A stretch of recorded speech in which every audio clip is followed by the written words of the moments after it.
Snow Day, Part 2. Mikey didn't know if his friends, Erin and Maya, had heard the news announcement that evening, declaring that another snow day was due this coming Wednesday. He was in two minds whether to tell them. He remembered the look on Erin's face as she recalled what had happened. Erin had interpreted the old man's words as negative, when he had spoken the outcome of her fate, so Mikey didn't want to be the one to bring the bad news, but then again, he did think they would need to prepare themselves. Mikey was contemplating what to do next, but was saved the bother. Erin and younger sister Maya were walking past outside. They must have been visiting their nan, who lived near Mikey, and were making their return home. Erin especially was feeling guilty, as she'd been the one to physically slam Mikey's door. Yes, he may have been inconsiderate, but he didn't deserve to have his door slammed like that. She grabbed Maya by the hand. Oh, what are you doing? I'm freezing. We can't go chatting now. Let's go. I won't be long, please. I need to do this for my own peace of mind, please. Oh, hi, Mikey's dad. I'm so sorry. Is Mikey there? Yeah, sure. Mikey, get yourself down here now. It's your friends. Maya and Erin, Maya said, amused. Maya and Ellen. Erin was about to correct him, but Maya squeezed her hand tightly as usual to stop her. Mikey's dad had been calling Erin the wrong name for such a long time now, it was too late to tell him the truth. Oh, hi, girls. Dad, you can go now. I was actually going to ring you, but didn't know whether to because of earlier. It's okay. We forgive you. we shouldn't have stormed off either, Erin. That was rude of us. We're sorry too. Good. All is forgiven then. Listen, I did take what you said seriously. It was just a lot to take in at first. I mean, some random old man can read the future and predict your fate. Sounds pretty unbelievable. But, Mikey insisted, seeing their faces begin to get angry, I do believe you, and I was watching TV after you left, and the newsreader woman said that it's going to snow again, sooner than you think, this Wednesday. Oh no, I was hoping to have a few months of freedom before this bad thing happens to me. Oh, good thing. That's wishful thinking, Erin said. Well, girls, none of you know who is right, and you can't change what's going to happen. Put it to the back of your minds. You've got 2 days until Wednesday. No good worrying about it now. And sometimes the weather can be wrong. You might get lucky and it won't snow at all. Oh, thanks, Mikey. Thanks for your support. We better get going. Think your dad is sick of seeing us called round all the time. And this one, Erin said, staring down at her little sister, keeps yawning, so we better get going. They said their farewells, and Erin felt better for making it up with Mikey. She felt better for sharing her worries and was going to take Mikey's advice. She was going to put this snow riddle to the back of her mind, get an early night's sleep, and whatever happens will happen. She couldn't change that. Maya was tired but couldn't keep the smile off her face.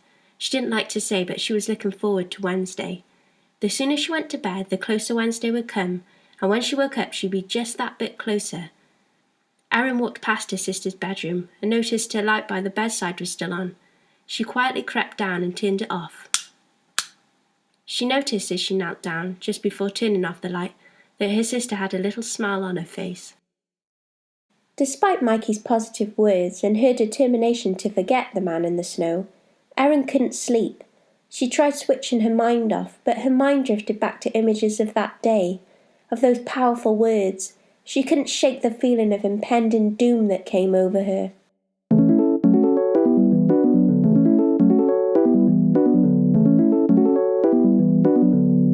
Erin was having a bad dream. The old man's words were echoing in her mind. Terribly unlucky. On the next snow day that comes your way, that's right, Erin, I'm talking to you. No! She awoke with a start and saw her parents had turned off the landing light underneath the door, so she knew it must be late. After many restless hours, her body finally gave way to sleep. She was relieved to find Wednesday had come and gone without any snow. On early Thursday morning, at approximately 3:30 a.m., the snow decided to make its delayed return. Erin had gone to bed thinking the weather forecast was wrong, as it had said Wednesday evening. She had slept well for the first time in days, not knowing that she'd be woken up by the blinding light reflected from the snow underneath her bedroom curtains. She woke up naturally early, thinking how sunny it felt, and as she drew the curtains, she let out a gasp. Ah! No, no, no, this can't be happening. Maya, have you seen outside? It's snowing. Is it? Erin rushed downstairs and began to look around the living room, then into the kitchen, trying to spot any unusual signs. Doesn't seem to be anything wrong, but we'll see. Erin's mum was yawning, eyes half closed. She jolted a little when she first saw Erin. You're up before me. That makes a change. Did you see the snow? Lucky for you, school's cancelled. Some of us, however, have to work even on a snow day. Erin and Maya's mother was a home carer, which meant she'd drive around to homes in the area and help those who needed it. Their mum decided to walk on foot to the local homes. Will you be okay, Mum, in the snow and all? Oh, yes, I'll be fine, sweetheart. I'll be careful. I'm more concerned about Dad. He didn't sleep well last night and I think he's coming down with something. I told him to sleep as much as he can, so please can you and Maya be extra quiet and let him sleep as long as possible. You can go out in the garden if you want, but please promise me you'll stay here until I get back. I'll try and be as quick as I can, but I probably won't be home until about 3. Maya had come downstairs now to give her mother a goodbye kiss. Bye, Mum. Do you want some cereal for breakfast? Oh, yes, please. Can I have my chocolate hoops? I can't believe this. What? Erin was looking in disbelief at the multi-pack cereal boxes. My favourite Oat Crunchy cereal isn't here. There's got to be at least one, and there's none here. You're joking. You think just because your cereal wasn't there, you think this is what the old man's words were leading up to? No, I mean, this is just the start of things to come. Whatever. Erin was on edge. She couldn't shake the feeling that something bad was going to happen any second. She snapped at her sister, then apologised. She knew she couldn't stay in the house all cooped up feeling like this. She needed to go outside. She needed to go back to the place where it all happened. We're going back to the place where we saw the snowman. What? No, we can't. We promised Mum we'd be here until she came back. Mum's going to be back at 3, yeah? Dad's in bed. We'll be back in a few hours and they'll never know. I really don't know, Erin. I don't like to lie to Mum. Please, Maya, I need to go back. It's okay for you. You heard differently.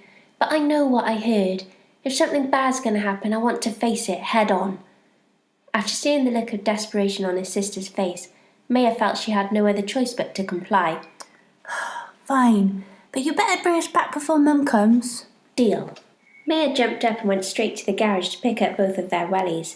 They quickly made themselves as cold-resistant as possible before quietly shutting the front door and heading towards the park and the great hill behind.